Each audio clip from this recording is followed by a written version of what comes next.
So this is Highway 285, just out of Denver, going towards Fairplay. I love going through here. It's very scenic. Can't go really fast, but that's okay. If you did, you'd miss something. Saw this little spot alongside the road as I was going down. Decided to pull over and get a video clip. But there's some good fishing in there.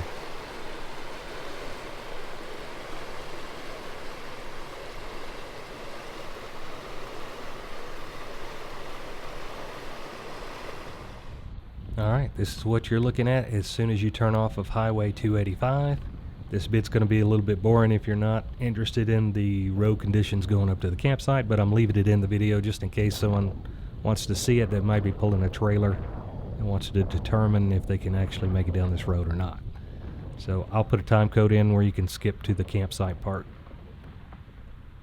And as you're coming in, you're going to see a little day use area or trailhead start. And there's also some restrooms off to the left here. That first road to the left you see after those, that's the paid campground.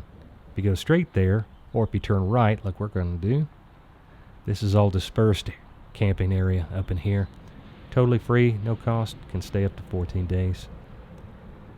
The road condition is dirt, and it's not too bad. It's not really rough or anything like that, but in this spot anyway, it gets a little worse as you get past this closed gate that you'll find up a little further up. Now there's some campsites before you get to that, but after you get to that point onwards, it starts getting a little bit more challenging, I should say. So you can make a determination maybe by this video if you want to try it or not in your vehicle. And one note about the closed gate is you will have to open that and then close it behind you. And the section after that, for about a mile and a half, it's all private land. So that's not to say you can't go down the roads. You can't go off on the land parts to the left and right of the road. So keep that in mind. Make sure you close the gate as you pass through it. And once you get past that, it's all back to public land again. All right, so with that, I'll talk a little less until we get to the campsite.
coming up on that gate I mentioned. You can go through it. It's not locked. Just close it behind you when you go through.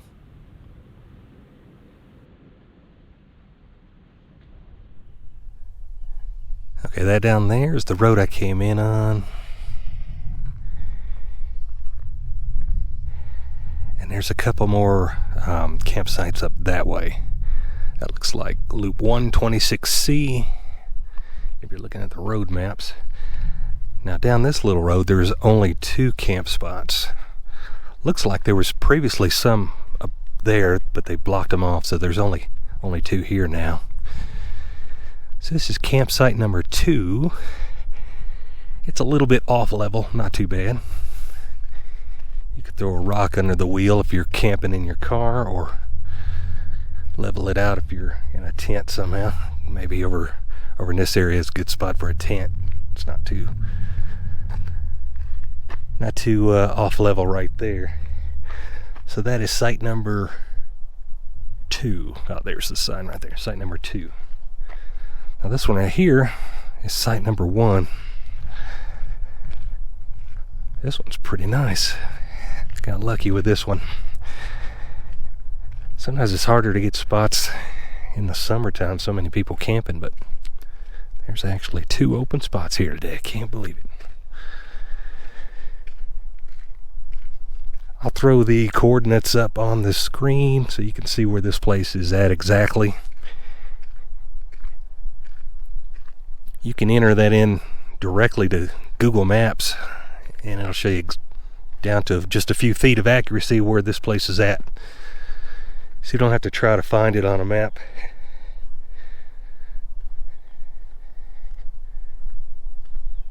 I have just arrived, so I haven't set up yet, but this is where I'll be parking.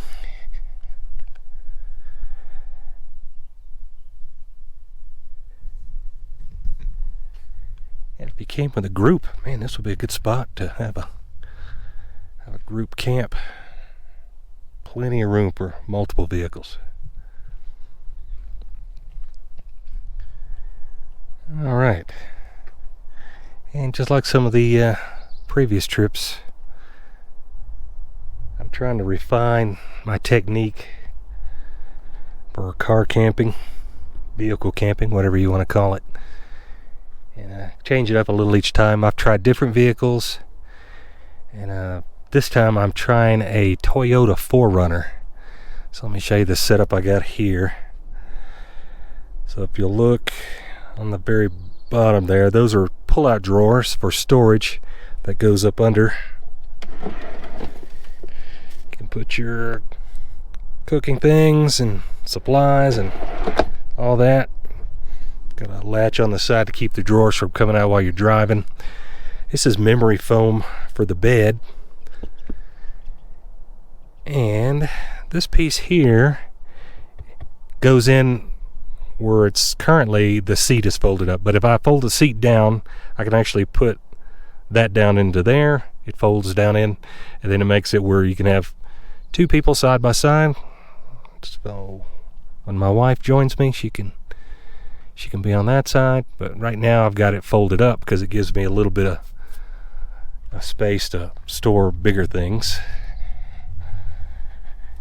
And it's basically the step down you see here. So anyway, this folds down, and then the platform continues on all the way up to the seat here. So I got storage underneath as well. You can see. And of course I've got storage up in the front seat and on the roof rack. So yeah. Now it's not as much room as the van that I had tried previously. I tried a Toyota Sienna, and wow, it gave a lot of room, and it was great. It's very spacious inside.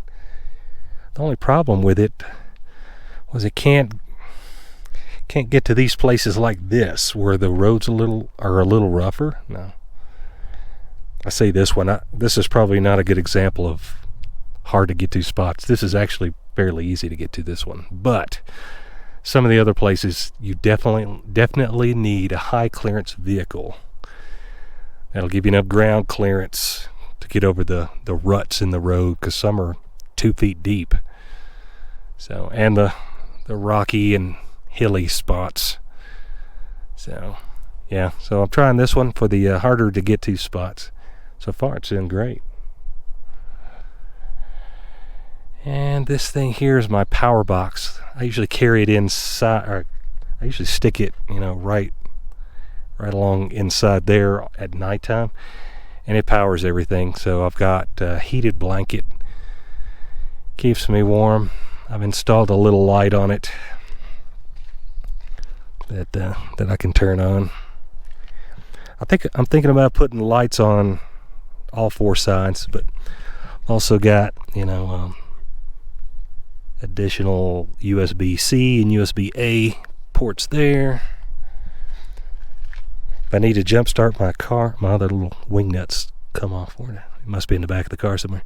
I can jump start the car if I somehow run the battery dead.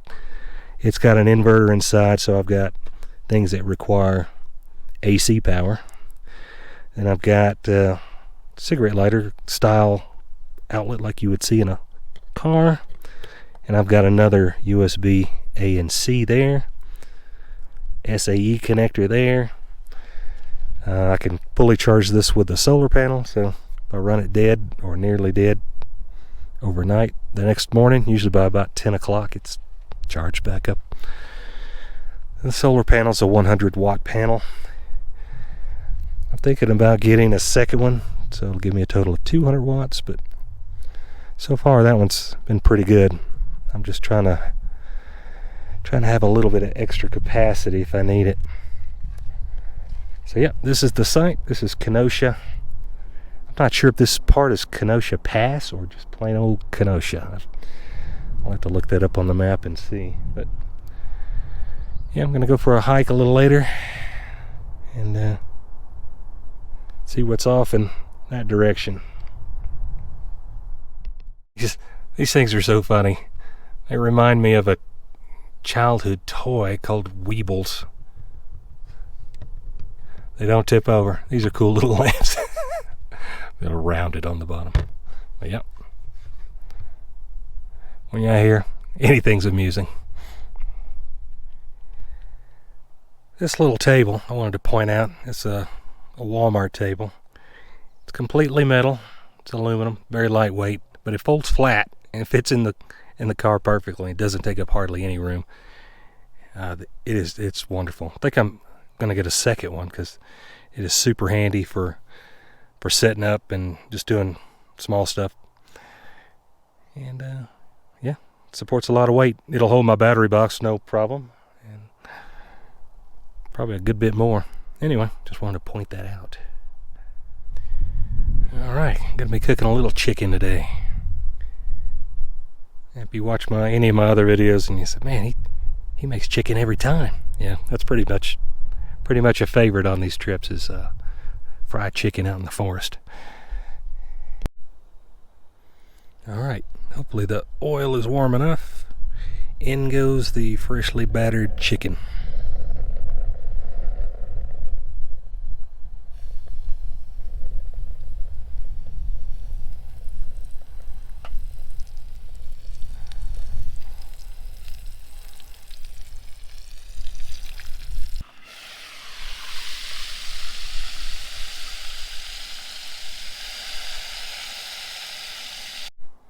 All right, this round is lightly battered, kind of running out of flour and stuff.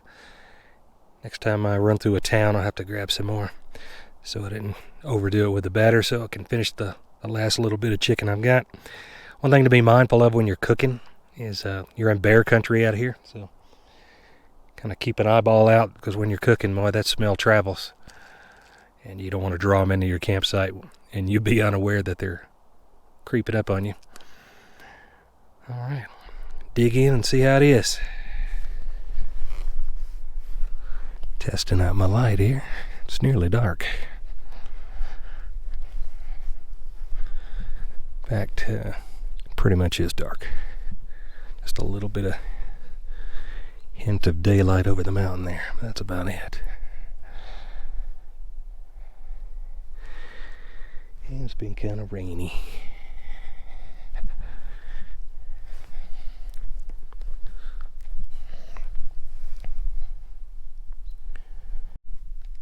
Well, while I'm in here, in the car, that is, I can show the lamp. You can barely see it. It's starting to get dark now. It is super bright. Has a dim setting, a red, and a blinky. Yep, not bad. Still bragging on my $1 light there. The light does pretty good. Look at that.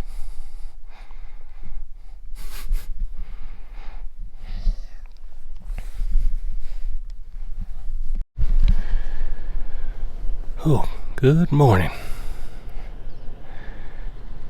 The sun is coming up. Almost 7 a.m. Got the car running, trying to thaw it out. It got pretty cold last night. This is a great place down here. So if you're looking for a good free camp spot, look this place up. Kenosha Pass, or Kenosha, I'm not sure which. But yeah, just go off those GPS coordinates. I'll edit those in when I do the final video. And yep, there you go. Okay, I think I answered this question. Kenosha Pass. Saw this as I'm coming out.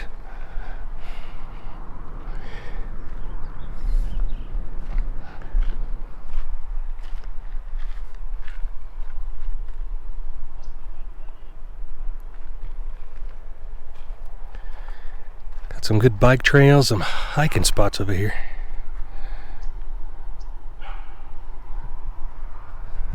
And restrooms are down that way.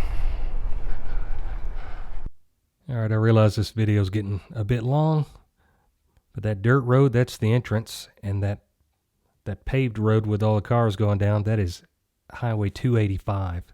So I just wanted to show from a drone perspective what it looks like. So from where we are, we're not that far off of the main road, and this is the road that goes down to campsites. Straight ahead is where I'm at. That has the loop for site 1 and 2, and then the other sites to the left there. That little white speck, that's my vehicle right there.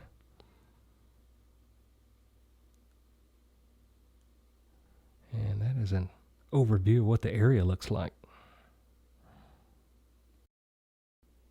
Now, one thing I wanted to mention is when I first came in, I went to the right, and it turns out all of those campsites were full, so I ended up having to come back. And the spot where you saw me film for the campsite, that was when I went straight through. So just so there's no confusion on where these particular campsites are, that was the case. And those GPS coordinates will get you right to where that particular campsite was. But there's others if you can get them when they're available. All right, I guess I'll wrap this video up here.